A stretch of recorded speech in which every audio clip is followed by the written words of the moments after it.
Hi, welcome to this video presentation. We will do a series of explanatory videos on optimization techniques used in machine learning and deep learning, and also reinforcement learning.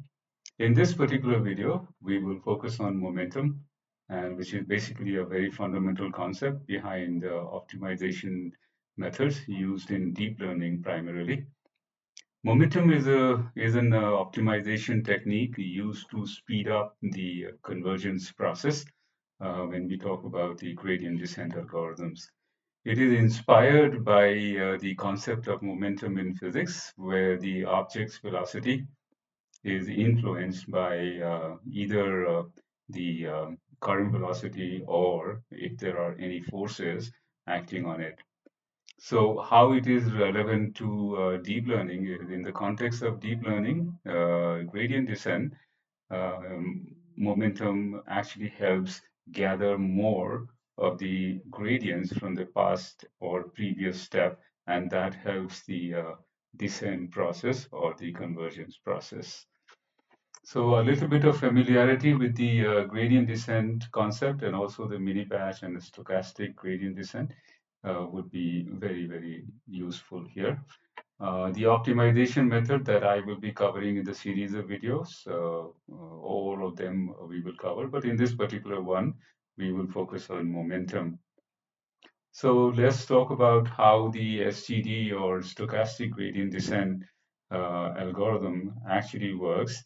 So essentially, it is basically based on the loss function. So with respect to the loss function, it is going to update the parameters of the model. So let's say the theta is the representation of your model parameters, and at any point in time, the theta would be updated based on the previous theta and then the gradient of the loss function. So that's a very typical, gradient descent. So this is our loss function, and we take a gradient, which is delta is your gradient. Then we multiply here with the alpha or a learning rate and update the current theta, and that's going to give you the value updated for the next time sequence. So the issue with this stochastic gradient descent is essentially taking the gradient and goes in the opposite direction and update the current position. The problem with this method is occasionally, or rather, more often than not, oscillations can be observed uh, unless we tune the descent process. For example, we could descend like this, and it could actually, let's say this is the point of interest, which is the minimum, and then it could go here, and it can again come back here and go back and forth here. So that's called oscillations. That's very common with stochastic gradient descent. And another problem with this stochastic gradient descent is the inefficiency because of the inability to handle minima in terms of local minima or saddle points. For example, if this is the loss function, it could be stuck here without knowing that there could be even a better minimum point. So that's called these getting stuck with in a local minima. So these are typical problems with standard gradient descent or stochastic gradient descent. So let's take an example and see how this works better with the momentum. So let's imagine we have a loss function, theta square, theta 1 square, theta 2 square, like, two parameters, and that defines our theta. And arbitrarily, we can define a point, let's say 4, 4 and 0, 0. And at 4, 4, you have the loss function giving you 4 square plus 4 squares, 32, and the other point. So that definitely looks like a minimum point. So how SGD will work here is, let me illustrate the process. So let's say you start at this point and 4, 4, and then we compute the loss function and the gradient. So the gradient of theta 1 square plus theta 2 square would be twice theta 1 and twice theta 2. And then simply substitute those values. That's going to give you the gradient at that particular point. Update rule, so the new theta will be the old theta minus the alpha times the gradient, and substitute all these values. You're going to get both of these parameters as 3.2 and 3.2. So let's see the next time sequence, how this will continue to update. So essentially, the issue is with the slow convergence process because of the stochastic gradient descent. It takes a smaller step, smaller step, smaller step, and that takes longer. And potentially, they could also have a zigzag situation. So what can we do to fix this problem? There are many methods that can be looked at, but in this video, we're going to talk about the momentum, which is speeding up the convergence process by using something called momentum.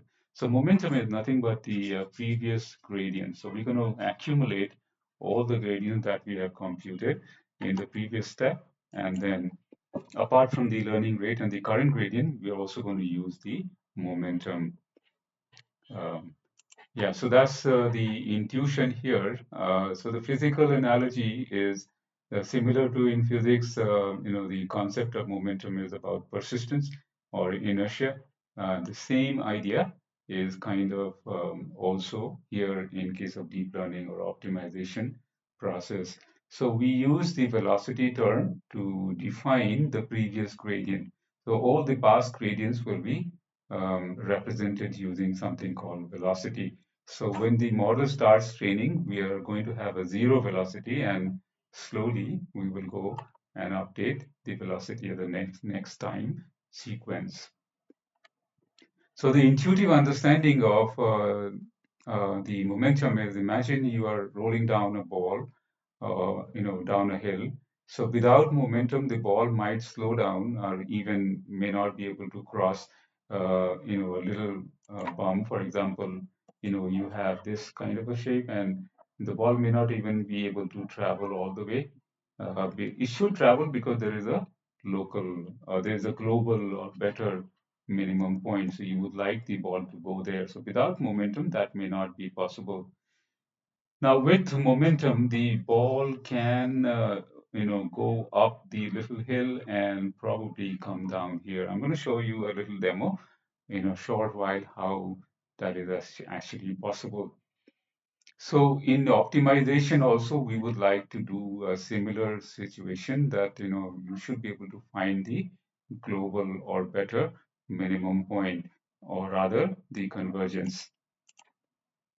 So the benefits of momentum is definitely going to give you a faster convergence and no or reduced oscillations, and improve generalization or improve optimization for your neural net. So the illustration is, let's say again, the same function, theta 1 square, theta 2 square, and 2.44 and 0, 0. Now with momentum, we're going to have additional parameter or hyperparameter called momentum coefficient, beta, and usually is going to be 0.9 to start with, but this is something that we need to tune it. Learning rate also, in this example, I'm taking 0.1. Again, this one is a hyperparameter. So this is how you will set up the momentum algorithm. So I'm just going to show you the iteration 1 and 2. So in the iteration 1, what we're going to do is, apart from what we did in the stochastic gradient descent, let's say the point is 4, 4, and at this point, the gradient is 8, 8. That's the gradient at that point, or derivative at that point. Now, this is something new here in momentum. We're going to have initial velocity 0, 0, okay? And then we take a momentum coefficient that is also 0.9, multiply this here, and then 1 minus the beta, and then we take the gradient. So this is how the velocity is going to represent the past gradients. So now you have the velocity here at the time step 1 of 0.8 and 0.8. Now, when we update the parameters, we are going to use this velocity rather than the gradient. That's the difference here. In the stochastic gradient descent, this was simply the gradient that we used. But now here, we're not going to use that. We use the velocity term here, or accumulative. So basically accumulated gradient at this point. And that's what we're going to use to update the parameters. And the same pattern is going to follow for the next time sequence also. Let's say this is the theta 1, 3.92, and 3.92. And then at the next time sequence, we follow the same process. So the gradient here is twice the theta 1, twice the theta 2, and that's 7.84 and 7.84. And again, you need to update the velocity like you did here. So the previous velocity and then the gradient. So now you notice your gradient, or rather the velocity. If you see here, the velocity is now getting accumulated, or the next time step includes the previous time step as well. Now we're going to use this new velocity term to compute the theta 2, or at the time step 2, whatever the value of theta. And now you have the theta 2 at this step. So this is the minor difference between the stochastic gradient descent and the momentum, but this minor difference is pretty significant. So the initial parameters, theta 044, iteration 1, and you computed the velocity. Iteration 2 updated the velocity and updated the parameters as well. So the interpretation is, compared to the stochastic gradient descent, the momentum will be faster in reaching the minima or minimum point. So that's what we saw from 4.4 to 3.92, and then from 3.92 in the second iteration, we came to even lower position, which is not possible with stochastic gradient descent. So the keynote or the summarization is that it's going to accelerate the process of finding the minimum or convergence in a neural net.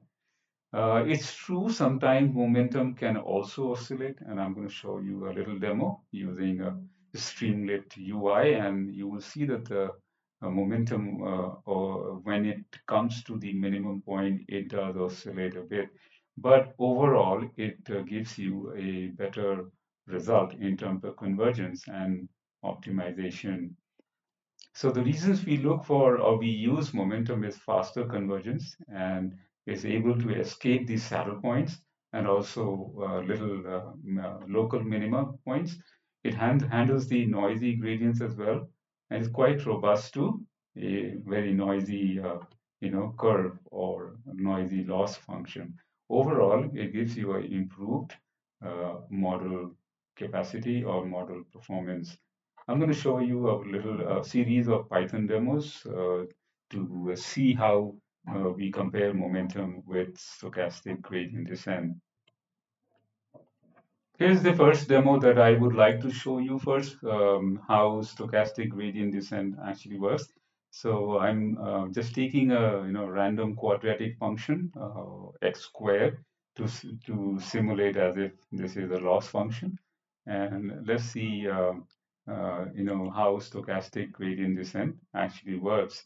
So imagine this is the loss function, and you can see how the traversal of the minima or finding the minimum is happening in a sequence. And you will notice that is towards the reaching the minimum point, it does take longer to reach there. Now I'm going to show you the momentum. Okay, so this particular demo now, the same function with the momentum on top of stochastic gradient descent. The difference is the velocity term here that we use to update the coordinates or rather the model parameters. So let's see how momentum works. Essentially the same function, and you see here how quickly it has gone past the minimum. It does oscillate a bit, but it will find the minimum much faster than the stochastic gradient descent. It's important to tune some of these parameters, especially the momentum and momentum related parameter called beta, to suit your database or data set. So summarizing the difference between the vanilla gradient descent and the momentum gradient descent, the vanilla one is going to be slower. Momentum is faster. That is what we desire. And it is prone to oscillation. This technically this damps or reduces the oscillation, but occasionally this can also get into a situation of oscillation, but overall it gives you a better performance. The zigzag effect, you could also get into a zigzag situation with the going back and forth across the minimum point. This is rather smooth descent in case of momentum. So parameter updates directly from the gradient. Here we take velocity as a parameter to update. Let me show you the comparison between the stochastic gradient descent and the gradient and momentum based gradient descent. Here is a comparison, the visual comparison between the two gradient descent. The left-hand side is the stochastic gradient descent. The right-hand side would be the momentum-based gradient descent. Let me refresh and show you the traversal. You can see here the stochastic gradient descent is slow or slower, and it has already reached the minima or global minima, where stochastic gradient descent is still traveling towards the minimum point. Notice here the oscillations in case of momentum is there, but it finds the minimum quite fast. So this is one of the major advantages of momentum-based gradient descent. And the other advantage of momentum-based gradient descent was the ability to um, move up the local minima and find the better local minima. And the next example, next visualization, I'm going to show you that. Okay, so here is the visualization, and I have imagined this is the loss function, and you will see how momentum can find, compared to, let me tell you what's happening here. So this is the one minima, this is another minima. Obviously, this is a better minima. So we would like the momentum to, let's say the momentum starts from here. It shouldn't get stuck at this point. It should actually travel all the way and then reach here.